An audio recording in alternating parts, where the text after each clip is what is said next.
तो एक बार फिर से आप सभी का स्वागत है मिनी अटेम्प्ट ई क्लासेस चैनल पर। जैसा कि आप जानते हैं, जो स्टूडेंट नीट की तैयारी कर रहे हैं, मेडिकल का कोई कोर्स कर रहे हैं, नर्सिंग का कोई कोर्स कर रहे हैं, उनके लिए इंपॉर्टेंट लेक्चर्स मैं आप सभी के लिए मिनी अटेम्प्ट ई क्लासेस पर लेकर के आता रहता हूं। तो आज उसी सीरीज को आगे बढ़ाते हुए आज हम पढ़ रहे हैं ओटलजिया। ओटलजिया जो कि ईयर के डिसऑर्डर्स, जो कि हम मेडिकल सर्जिकल नर्सिंग में हम स्टडी करते हैं, उसका एक टॉपिक है। इससे जस्ट पहले जो लेक्चर था वो हमारा ओटाइटिस मीडिया के ऊपर था। ठीक है, तो ओटलजिया वर्ड पहले ये समझेंगे कि ओटलजिया है क्या। ओटलजिया मतलब it is defined as pain in ear और ईयर एक। यदि किसी पर्सन के कान में या ईयर में यदि पेन हो रहा है, कान में यदि दर्द हो रहा है, तो उसके लिए मेडिकल टर्म ओटलजिया यूज होता है। क्लियर हो गया। अच्छा, यहाँ पर जो वर्ड है ईयर एक, इसमें ईयर एक में जो एक वर्ड है इसका मतलब सीधा सीधा पेन से होता है। ये जो टर्म है, एक जो टर्म है वो पेन के लिए यूज होता है। यदि किसी पर्सन के हेड में दर्द है यानी सिर में दर्द है तो उसके लिए हेड एक होगा। यदि बैक में पीठ में दर्द है या कमर में दर्द है तो उसके लिए बैक एक होगा। समझ में आ गई बात। तो जो एक वर्ड है वो पेन के लिए यूज होता है। यदि ईयर एक आ रहा है इसका मतलब पेन इन ईयर। ओटलजिया का मतलब मैं समझता हूँ आपको क्लियर हो गया होगा। अब देखिए ओटलजिया होता क्या है। ये कोई बीमारी नहीं है, ये सिम्टम है। सिम्टम मतलब लक्षण है। ओटलजिया किसी कान के होने वाली बीमारी के बाद, कान के अंदर यदि कोई डिसीज कंडीशन डेवलप हो गई है, कोई इन्फेक्शन हो गया है, कोई इन्फ्लामेशन हो गया है, उसकी वजह से होने वाला दर्द है, उसकी वजह से होने वाला सिम्टम है। यदि कान के अंदर पेन हो रहा है तो पेन क्या बताएगा हमें, सिम्टम बताएगा। मैंने ये सिम्टम है, ये क्या बताएगा कि कोई कंडीशन, कोई बीमारी, कोई फॉल्ट कान के अंदर आ गया है। समझ में आ गई बात। अब यदि इसके टाइप्स की बात करें तो ये दो टाइप का होता है बेटा। कितने प्रकार का होता है? दो प्रकार का, प्राइमरी और रेफर्ड। क्लियरली समझ लीजिए, आसान भाषा में समझ लीजिए। प्राइमरी का मतलब यदि किसी पर्सन के ईयर के अंदर, खुद के ईयर के अंदर या कान के अंदर ही यदि कोई कंडीशन डेवलप हो गई है, कोई इन्फेक्शन हो गया है, कोई इन्फ्लामेशन हो गया है, तो उसकी वजह से होने वाला जो ईयर पेन है, उसकी वजह से होने वाला जो ओटलजिया है, ठीक है, उसको हम प्राइमरी ओटलजिया कहेंगे। माने इन ईयर, याद रखना, ये जरूर याद रखना, इन ईयर। यदि ईयर के अंदर कोई कंडीशन डेवलप हो गई है उसकी वजह से होने वाले पेन को हम प्राइमरी ओटलजिया कहेंगे। लेकिन रेफर्ड, रेफर्ड का मतलब क्या है? रेफर्ड ओटलजिया का मतलब क्या है? यदि किसी पर्सन के कान के आसपास की स्ट्रक्चरों में, कान के आसपास की स्ट्रक्चर जैसे कि मेस्टोइड बोन, जैसे कि मेस्टोइड बोन हो गई, उसके बाद में स्कल बोन हो गई, ठीक है, तो आसपास की जो स्ट्रक्चर यदि किस कोई डैमेज हो गई या डिस्टर्ब हो गई, या फेशियल नर्व हो गई, ठीक है, या फेशियल नर्व हो गई, या कोई भी ब्लड सप्लाई हो गई, यदि कान से हटके, कान से ईयर से हटके यदि कोई कंडीशन डेवलप हो गई है, तो उसकी वजह से होने वाला जो ईयर पेन है उसको हम रेफर्ड ओटलजिया के नाम से जानते हैं। उम्मीद करता हूं आपको समझ में आ गया होगा। अब बात करते हैं कारणों की कि ओटलजिया किन किन कारणों से, किन किन कंडीशन की वजह से हो सकता है। तो यदि किसी पर्सन के ईयर में कोई डिफेक्ट आएगा तो ईयर के पार्ट्स में आएगा। जनरली मैंने आपको बताया कि ईयर तीन पार्ट में डिवाइडेड है। कौन कौन से? एक्सटर्नल ईयर, मिडिल ईयर और इनर ईयर। जो एक्सटर्नल ईयर है उसके अलग पार्ट होते हैं, मिडिल ईयर के अलग पार्ट है और इनर ईयर के अलग पार्ट है। ये आप लेक्चर में जाकर के देख सकते हैं, इसके बारे में मैंने पूरा कंप्लीट लेक्चर आपको दे रखा है। ठीक है, तो यहाँ पर अब हम बात करते हैं यदि किसी पर्सन के पिन्ना, जो कि एक्सटर्नल पार्ट है, एक्सटर्नल पार्ट का सबसे भारी हिस्सा है पिन्ना, उस पिन्ना के अंदर यदि कोई प्रॉब्लम आ गई है या यदि कोई कंडीशन डेवलप हो गई तो उसकी वजह से ओटलजिया होगा। जैसे कि क्या क्या कंडीशन, तो देखो, लेसरेशन साइट, यदि पिन्ना में कोई लेसरेशन हो गया, कोई चोट लग गई है या कोई डैमेज हो गया है, उसकी वजह से ओटलजिया देखने को मिल सकता है। देन ओटाइटिस एक्सटर्ना, यदि किसी पर्सन के ओटाइटिस एक्सटर्ना नाम की कंडीशन डेवलप हो गई है। अब ये ओटाइटिस एक्सटर्ना क्या है इसको समझो। ठीक है, ये मैंने क्या बना दिया, ये मैंने बनाया एक्सटर्नल ऑडिटरी कैनाल, और ये बना दिया बाहर की तरफ पिन्ना, और ये यहाँ पर बना दिया मैंने टिम्पैनिक मेम्ब्रेन। ये क्या है? ये है टिम्पैनिक, टिम्पैनिक मेम्ब्रेन। अब टिम्पैनिक मेम्ब्रेन मतलब कान का पर्दा हो गया। टिम्पैनिक मेम्ब्रेन मतलब कान का पर्दा, इसको हम ईयर ड्रम भी कहते हैं, ईयर ड्रम भी बोलते हैं। समझ में आ गई बात। इसको हम बेटा ईयर ड्रम के नाम से भी जानते हैं, याद रखिएगा। यदि किसी पर्सन में, यदि किसी पर्सन में किसी भी कारण से, ठीक है, यदि किसी पर्सन में किसी भी कारण से इस एक्सटर्नल ऑडिटरी कैनाल के अंदर कोई इन्फेक्शन या कोई फंगस यदि यहाँ पर ग्रोथ कर जाए, यदि इन्फेक्शन या कोई फंगस यहाँ पर इस जगह, इस पर्टिकुलर जगह पर ग्रोथ कर जाए, तो उसको हम ओटाइटिस एक्सटर्ना कहते हैं, मतलब infection in auditory canal. Simple सी बात है। इसको ओटाइटिस एक्सटर्ना को हम स्विमर्स डिसीज भी बोलते हैं। क्या बोलते हैं बेटा? स्विमर्स, लिख लीजिए, स्विमर्स डिसीज के नाम से भी जानते हैं। स्विमर्स डिसीज के भी नाम से जानते हैं। क्यों जानते हैं? क्योंकि जनरली होता क्या है कि जब कोई स्विमर या कोई तैराक जब पानी में डुबकी लगाता है, या आप भी कहीं जाकर के किसी नदी में, किसी स्विमिंग पूल में जब आप डुबकी लगाते हैं, यदि उस पानी के अंदर कोई बैक्टीरिया या कोई फंगस यदि बैठा हुआ है पहले से, यदि प्रेजेंट है, तो वो आपके कान में जरूर जाएगा। जब वो आपके कान में जाएगा तो वहां जाकर के क्या होगा, मॉइस्चर की वजह से बैक्टीरिया अच्छे से ग्रोथ करता है। तो वो कान के अंदर जो पानी गया है, जो कान के अंदर पानी गया, उस पानी के साथ में गया बैक्टीरिया या फंगस। तो वो बैक्टीरिया या फंगस क्या करेगा, जो एक्सटर्नल ऑडिटरी कैनाल है, जिसको हम ऑडिटरी ट्यूब भी को बोलते हैं, क्या, एक्सटर्नल ऑडिटरी जो कैनाल है, उसके अंदर क्या करेगा, ये उसके अंदर क्या करेगा, अपनी कॉलोनाइजेशन कर लेगा, यानी उसके अंदर क्या होगा, कॉलोनी बना लेगा। ठीक है, या उसके अंदर ग्रो कर जाएगा। जब उसके अंदर ग्रो करेगा, किसके अंदर, एक्सटर्नल ऑडिटरी कैनाल के अंदर, जब ये ग्रो करेगा तो उस कंडीशन को हम ओटाइटिस एक्सटर्ना कहते हैं। तो ग्रो करने की वजह से क्या होगा, यहाँ पे जो ग्रोथ होगी, ग्रोथ की वजह से क्या होगा, यहाँ पर इन्फ्लामेशन होगा। भाई इन्फेक्शन हुआ, इन्फेक्शन से क्या होगा, इन्फ्लामेशन होगा। तो पेशेंट के अंदर क्या होगा, कान के अंदर पेन देखने को मिलेगा कि नहीं मिलेगा, बिल्कुल मिलेगा। तो ओटाइटिस एक्सटर्ना से इस तरीके से पेशेंट में पेन देखने को मिल सकता है, ओटल्जिया देखने को मिल सकता है। समझ में आ गई बात? चलिए, उसके बाद में आता है हेमेटोमा। यदि किसी पर्सन के चोट लगने की वजह से, एक्सीडेंट की वजह से, किसी भी कारण की वजह से यदि पिन्ना के अंदर हेमेटोमा हो गया, तो उस कंडीशन में भी ओटल्जिया देखने को मिलेगा। अब दिमाग में बात आ रही होगी, हेमेटोमा क्या होता है?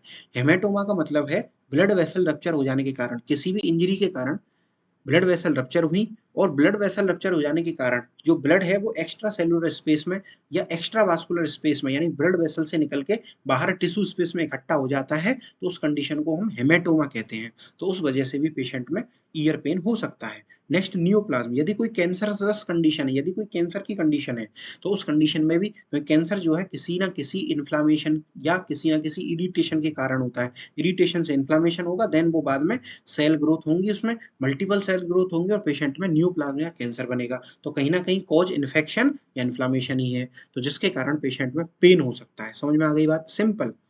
अच्छा, अगर एक्सटर्नल ऑडिटरी कैनाल की बात करें, हमने पढ़ा अभी तक हमने पिन्ना के बारे में, यानी पिन्ना से होने वाली जो कंडीशन है, पिन्ना के अंदर होने वाले जो कारण है। अब हम पढ़ेंगे एक्सटर्नल ऑडिटरी कैनाल के अंदर कुछ कंडीशन डेवलप हो जाती हैं जिनकी वजह से ओटल्जिया हो सकता है, जैसे कि इम्पैक्टेड बैक्स। अब इम्पैक्टेड बैक्स का मतलब क्या होता है?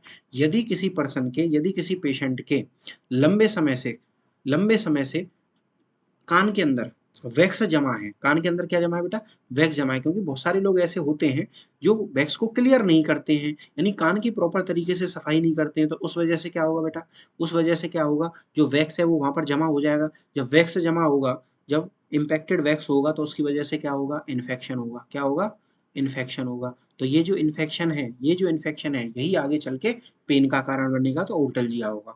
देन ओटाइटिस एक्सटर्ना, ये मैं आपको समझा चुका हूँ। देन फॉरेन बॉडी, यदि किसी पर्सन के इस एक्सटर्नल ऑडिटरी कैनाल में कोई भी फॉरेन बॉडी, मक्खी हो, मच्छर हो, या XYZ कोई भी फॉरेन बॉडी यदि यहाँ पर इकट्ठी है, यदि यहाँ पर प्रेजेंट है, तो जब कोई फॉरेन बॉडी किसी पर्टिकुलर स्पेस में पहुंचती है, बॉडी के अंदर किसी कैविटी में पहुंचती है, किसी ऑर्गन में पहुंचती है, तो हमारी बॉडी उसके लिए एक रिएक्शन दिखाती है, जिसको हम इन्फ्लामेशन कहते हैं। तो जब इन्फ्लामेशन होगा तो पेन जरूर होगा, क्योंकि इन्फ्लामेशन का साइन ही है बेटा पेन। समझ में आ गई बात? तो फॉरेन बॉडी की वजह से इन्फेक्शन हुआ, इन्फ्लामेशन हुआ, और एक्सटर्नल ऑडिटरी कैनाल के अंदर पेन देखने को मिलेगा। भाई सिंपल सी बात है, जो पेन होता है वो इन्फ्लामेशन का ही साइन है। तो जितनी भी कंडीशन मैं आपको बताऊंगा, उसमें कहीं ना कहीं इन्फ्लामेशन या इन्फेक्शन ही सबसे बड़ा कारण है। उसके बाद में आता है हर्पी जोस्टर ओटिकस। अब देखिए ये क्या है, हर्पी जोस्टर ओटिकस एक वायरस है, ध्यान रखना, ये एक वायरस है बेटा। ये क्या करता है, ये वायरस क्या करता है, फेशियल नर्व को अफेक्ट करता है। ठीक है, क्या करता है ये, अफेक्ट द फेशियल नर्व। क्योंकि हमने क्या देखा कि रेफर्ड पेन भी देखने को मिलता है, ओटल्जिया मतलब रेफर्ड भी होता है। रेफर्ड मतलब यदि किसी कान की स्ट्रक्चर से हटके भी यदि कोई स्ट्रक्चर है, उसमें भी अगर कोई इन्फ्लामेशन हो रहा है, तो उसकी वजह से भी पेशेंट में क्या होगा, ओटल्जिया देखने को मिल सकता है। तो होगा क्या कि जो फेशियल नर्व है वो कहाँ पे सप्लाई करती है, वो फेस पे सप्लाई करती है, साथ में सम पार्ट ऑफ ईयर के कुछ हिस्सों को भी सप्लाई करती है। तो जब फेशियल नर्व में ये वायरस एंट्री करता है, तो ये फेशियल नर्व में क्या पैदा करता है, इन्फेक्शन पैदा करता है। जब फेशियल नर्व में इन्फेक्शन या इन्फ्लेमेशन होगा, या इन्फ्लेमेशन होगा तो जिसके कारण पेशेंट में क्या होगा, ओटल्जिया होगा। ओटल्जिया होगा मतलब ईयर पेन होगा, है ना, मतलब क्या होगा, ईयर पेन होगा। समझ में आ गई बात, समझ में आ गई, क्लियर हो गया। चलिए आगे बढ़ते हैं। अब बात आ जाओ मिडिल ईयर पे। भाई मिडिल ईयर के इन्फेक्शन की बात करें तो इसमें देखो ट्रोमेटिक परफोरेशन, समझो क्लियरली। होता क्या है मिडिल ईयर मतलब सीधा सीधा क्या होगा, बीच का कान। यानी उसमें क्या क्या आएगा भाई, मिडिल ईयर में आता क्या क्या है, तो इसमें एक तो टिम्पेनिक मेम्ब्रेन, जिसको हम कान का पर्दा कहते हैं, प्लस ओसिकल्स, ठीक है, इसमें ओसिकल्स भी आती हैं, और फेरिंगो टिम्पेनिक ट्यूब भी आती है। तो यदि किसी पर्सन के टिम्पेनिक मेम्ब्रेन में अगर कोई परफोरेशन हो गया, तो परफोरेशन हुआ तो वहाँ 100% इन्फ्लामेशन या इन्फेक्शन कारण रहा होगा, जिसकी वजह से पेशेंट में क्या होगा, ओटल्जिया होगा। उसके अलावा सीक्रेटरी ओटाइटिस मीडिया। अब ये समझो ओटाइटिस मीडिया क्या है। ओटाइटिस मीडिया मतलब infection, infection of middle year, infection of middle year. Middle ear के अंदर इन्फेक्शन को हम क्या कहते हैं बेटा, ओटाइटिस मीडिया कहते हैं। तो ओटाइटिस मीडिया की वजह से ओटल्जिया होगा, ये फिक्स है, क्योंकि ओटाइटिस मीडिया से मिडिल ईयर में इन्फेक्शन हुआ है, जिसकी वजह से वहां पर सीक्रेशन स्टार्ट हो जाएंगे, जिसकी वजह से वहां पर पस का फॉर्मेशन हो सकता है, एप्सिस का फॉर्मेशन हो सकता है, तो पेशेंट में ओटल्जिया होगा ही होगा। उसके बाद में मेस्टोइड, यानी अगर मेस्टोइड बोन की बात करें, देखिए मेस्टोइड ये क्या है, मेस्टोइड एक बोन है, ये बोन भी है और बोन की प्रोसेस भी है।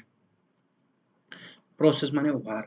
तो यदि किसी पर्सन में मेस्टोडाइटिस हो मतलब इन्फ्लामेशन हो, क्या हो, इन्फ्लामेशन हो, किसमें, inflammation of mastoid, inflammation of mastoid bone. यदि मेस्टोइड बोन में इन्फ्लामेशन हो रखा है तो उस वजह से, क्योंकि रेफर्ड यहाँ पे क्या होगा, रेफर्ड ओटल्जिया होगा बेटा। कौन सा ओटल्जिया होगा, रेफर्ड ओटल्जिया होगा, क्योंकि मेस्टोइड बोन कान के जस्ट पीछे होती है। तो यदि यहाँ पे इन्फेक्शन है तो उसकी वजह से कान में पेन होगा, दर्द होगा। नेक्स्ट नियोप्लाज्म, यदि कोई मेस्टोड के अंदर कैंसर बन गया है, या मेस्टोड एप्सिस, मेस्टोड एप्सिस मतलब पस का फॉर्मेशन यहाँ पे हो गया, क्या हो गया, फॉर्मेशन ऑफ पस। क्या हो गया बेटा, फॉर्मेशन ऑफ पस।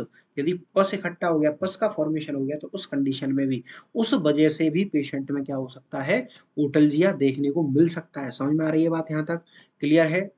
कोशिश कर रहा हूँ बेटा आसान भाषा में समझाने की, आसान भाषा में समझाने की कोशिश कर रहा हूँ, ठीक है। वीडियो को अंत तक देखिएगा, ओटल्जिया क्लियर हो जाएगा। अगर इनर ईयर में प्रॉब्लम है तो मेनियर्स डिसीज, अकोस्टिक ट्रॉमा और नॉइस।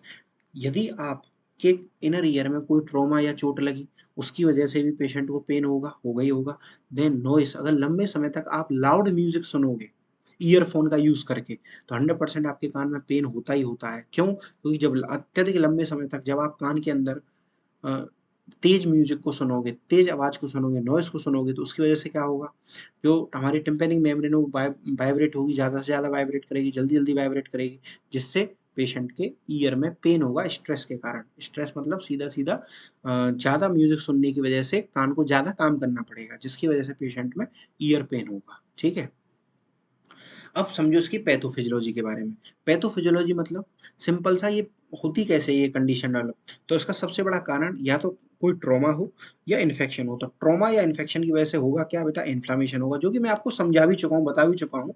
इन्फ्लामेशन होगा, जैसे इन्फ्लामेशन हुआ तो क्या होगा, इन्फ्लामेटरी मीडिएटर रिलीज होंगे, जो कि कीमोटैक्सिस ऑफ ल्यूकोसाइट्स। जैसे कि इन्फ्लामेटरी मीडिएटर्स कौन कौन से हो सकते हैं, जैसे कि हिस्टामाइन हो सकता है।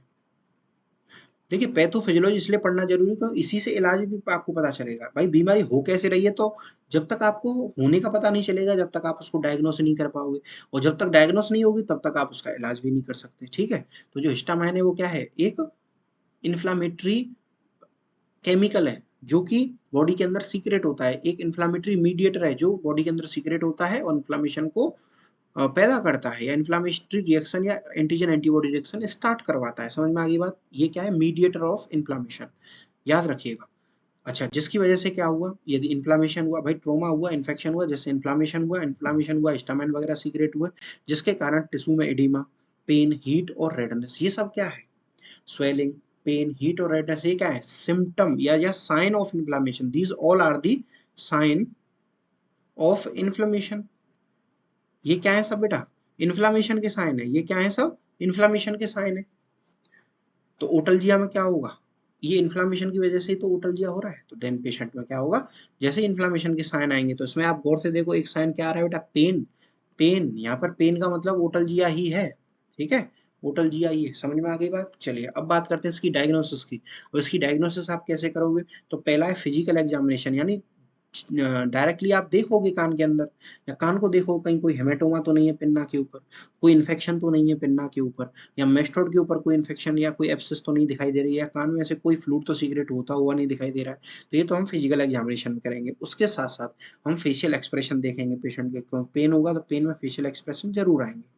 उसके अलावा ऑटोस्कोपिक एग्जामिनेशन कर सकते हैं। ऑटोस्कोपिक एग्जामिनेशन जो होता है वो ऑटोस्कोप के द्वारा किया जाता है। ऑटोस्कोप क्या है? एक ऐसी डिवाइस है जिससे हम कान के पर्दे की जांच, कान के अंदर की जांच प्रॉपरली विजुअलाइजेशन के द्वारा कर सकते हैं। ठीक है। देन पाल्पेशन ऑफ नेक, हम पेशेंट में नेक का भी पाल्पेशन करेंगे, ये भी इंपॉर्टेंट है। क्यों? इससे हम थायराइड की डिसऑर्डर देखेंगे। थायराइड की डिसऑर्डर यदि किसी पेशेंट को है तो उसको ईयर की डिसऑर्डर होने के ज़्यादा चांसेस होते हैं। जब ईयर की डिसऑर्डर होंगे, मानी थायराइड की डिसऑर्डर होंगे, तो ईयर की डिसऑर्डर हुई जिसकी वजह से इन्फ्लेमेशन या इन्फेक्शन होने के कारण पेशेंट में ओटल्जिया भी देखने को मिल सकता है। उसके अलावा एडिनोपैथी या ऑडियोग्राफी भी हम कर सकते हैं। ऑडियोग्राफी से हम पूरी तरह से पेशेंट की जांच करेंगे कि उसको सुनाई कम दे रहा है कि ज़्यादा, मतलब कितना कम दे रहा है, यानी कितने लेवल तक उसको सुनाई कम दे रहा है, या कान के अंदर की क्या स्थिति है, ये पूरा हम ऑडियोग्राफी से चेक कर सकते हैं। समझ में आ गई? तो ये हो गई डायग्नोसिस। बात आती है इसके ट्रीटमेंट की, इसका इलाज कैसे करेंगे? यदि किसी पेशेंट के कान में दर्द हो रहा है, ओटल्जिया हो रहा है, तो उसका इलाज कैसे होगा? तो उसके लिए हमें सबसे पहले हीलिंग को प्रमोट करना पड़ेगा। अब हीलिंग को कैसे प्रमोट करोगे? तो हीलिंग प्रमोट करने के लिए आपको उस इन्फेक्शन को ही खत्म करना पड़ेगा, उस कॉज को खत्म करना पड़ेगा। तो इसमें सबसे बड़ा कॉज इन्फेक्शन था। जैसे अगर बैक्टीरियल इन्फेक्शन है तो हम क्या करेंगे? एंटीबायोटिक्स देंगे पेशेंट को। वायरस इन्फेक्शन, यदि फंगस इन्फेक्शन है, एंटी फंगल मेडिकेशन देंगे। और साथ में ईयर इरीगेशन करेंगे, कोई ईयर की जो डिसऑर्डर है उसमें मोस्टली इरीगेशन किया जाता है, मतलब कान के अंदर दवाई डाली जाएगी। जब कान के अंदर दवा डाली जाएगी तो उससे पेशेंट को क्या होगा? रिलीफ होगा, आराम मिलेगा। नेक्स्ट, यदि किसी पर्सन को यदि किसी पर्सन को ओटल्जिया है, ओटल्जिया मतलब पेन है, तो पेन को रिलीफ करने के लिए हम क्या देते हैं? एनाल्जेसिक। तो एनाल्जेसिक भी देनी पड़ेंगी। साथ में एंटी हिस्टामाइन ड्रग भी देनी पड़ेंगी। क्या देनी पड़ेंगी? Anti histaminic. यदि क्या हो रहा है? इन्फ्लेमेशन हो रहा है तो, यदि इन्फ्लेमेशन हो रहा है, ओटाइटिस मीडिया की कंडीशन है, तो एंटी हिस्टामिनिक ड्रग भी देनी पड़ेगी। एंटी हिस्टामिनिक ड्रग भी देनी पड़ेगी, जैसे कि लीवोसिट्राजिन, जैसे कि सिट्राजिन। समझ में आ गई बात? ये हम दे सकते हैं पेशेंट में। उसके अलावा रिस्टोर नॉर्मल फंक्शन और रिमूव फॉरेन बॉडी। यदि पर्सन में फॉरेन बॉडी पड़ी हुई है कान के अंदर तो उसको सबसे पहले हमें रिमूव करना पड़ेगा, क्योंकि यदि फॉरेन बॉडी रहेगी तो तब तक वो इन्फेक्शन ठीक ही नहीं होगा। ठीक है। अब बात आती है सर्जिकल ट्रीटमेंट की। तो देखो इसमें हम सर्जिकल ट्रीटमेंट दो कर सकते हैं। क्या? एक तो मायंजियोप्लास्टी कर सकते हैं। मायंजियोप्लास्टी में क्या होगा? जो टिम्पैनिक मेम्ब्रेन यदि डैमेज हो गई है, परफोरेट हो गई है, तो उसको हम रिपेयर करेंगे सर्जरी करके। या हम कर सकते हैं मैरेंजियोटोमी, जिसमें हम क्या करेंगे? जो टिम्पैनिक मेम्ब्रेन है उसमें एक छोटा सा कट लगाएंगे या छोटा सा ओपनिंग बनाएंगे, इंसिजन देंगे, जिससे कि अंदर भरा हुआ जो एक्यूमुलेटेड फ्लूइड है, जो कान के अंदर इन्फेक्टेड फ्लूइड है, उसको हम ड्रेन आउट कर लेंगे, उसको निकाल लेंगे बाहर। वो पस भी हो सकता है, कोई एक्स्ट्रा फ्लूइड भी हो सकता है। समझ में आ गई बात? तो ये करेंगे। देन अब बात आती है एज ए नर्सिंग स्टाफ, जब आपके सामने कोई भी पेशेंट आता है वार्ड के अंदर, तो आप क्या डायग्नोसिस बनाओगे? तो आपको क्या दिखेगा? Acute pain related to inflammation of ear of middle ear, यानी मिडिल ईयर के इन्फ्लामेशन की वजह से, ईयर के इन्फ्लामेशन की वजह से पेशेंट में एक्यूट पेन देखने को मिलेगा, यानी दर्द देखने को मिलेगा। उसके अलावा बीमारी को लेकर मरीज में एंजाइटी देखने को मिलेगी। उसके अलावा impaired verbal communication related to effect of hearing loss, क्योंकि पेशेंट में हियरिंग लॉस भी होगा। भाई ओटल्जिया हो रहा है, ओटल्जिया के कारण का भी तो मतलब है यहाँ पर, क्योंकि कारण हो सकता है कि ओटल्जिया में ईयर के अंदर हैवी इन्फेक्शन हो। जब हैवी इन्फेक्शन हो तो पेशेंट को सुनने में दिक्कत होगी, हियरिंग लॉस होगा, तो हियरिंग लॉस होने की वजह से कम्युनिकेशन नहीं हो पाएगा, मतलब आप मरीज से कुछ पूछोगे तो उसका वो प्रॉपर जवाब नहीं दे पाएगा। तो ये भी आपको देखने को मिलेगा। Then disturb sensory perception related to obstruction, यानी हो सकता है कि पेशेंट के कान के अंदर कोई फॉरेन बॉडी फंसी हुई है या ईयर वैक्स जमा है, तो उस वजह से उसको ऊंचा सुनाई देगा, जिसकी वजह से जो सेंसरी परसेप्शन है वो प्रॉपर नहीं आ पाएंगे। समझ में आ गई? आज हमने पढ़ा ओटल्जिया के बारे में। मैंने आपको बहुत ही आसानी से समझाने की कोशिश की है। यदि आपको ये लेक्चर अच्छा लगा हो, लेक्चर को लाइक करिए। यदि कोई डाउट है तो उसको कमेंट करिए। जनरली मैं कोशिश कर रहा हूँ जो स्टूडेंट कमेंट कर रहे हैं उसी के आधार पर, और साथ में ज़रूरत के आधार पर, जैसे जो एग्ज़ाम आते हैं, साथ के साथ जो स्टूडेंटों को मुझे लगता है कि इम्पोर्टेंट चीज़ें पढ़ानी हैं, तो उनको मैं वीडियो लेक्चर के थ्रू पढ़ाता हूँ। साथ में जो कमेंट स्टूडेंट देते हैं वीडियो लेक्चर्स पर, उनको भी मैं स्टडी करके और जो इम्पोर्टेंट टॉपिक है, जो मुझे लगता है कि हाँ भाई ये सबसे ज़्यादा स्टूडेंट्स की डिमांड है, उसको मैं आपको समझाने की या पढ़ाने की कोशिश करता हूँ। तो आपको यदि किसी टॉपिक में डाउट हो, यदि आपको कोई टॉपिक समझना हो, यदि किसी चीज़ में डाउट हो, तो आप उसको कमेंट करिए, मैं आपको उसका जवाब ज़रूर दूँगा। यदि टॉपिक आप कहेंगे तो उसकी मैं लेक्चर बना करके अपलोड करूँगा, ठीक है? इसी के साथ आज की क्लास हमारी कंप्लीट हुई। Thank you very much. लेकिन जाने से पहले जो स्टूडेंट आपसे जुड़े हुए हैं, जो सच में पढ़ना चाहते हैं, उन स्टूडेंटों के साथ में इस लेक्चर को आप शेयर करिए। मिनी अटेम्प्ट ई क्लासेस को ज़्यादा से ज़्यादा शेयर कीजिए बेटा, क्योंकि आपके ही सब्सक्राइब करने से या आपके ही जुड़ने से, भाई सिंपल सी बात है, आपके ही जुड़ने, इसका आपको कोई भी पे तो करना नहीं पड़ रहा है। अगर आप सब्सक्राइब करोगे, लाइक करोगे, इसका कोई पेमेंट तो है नहीं।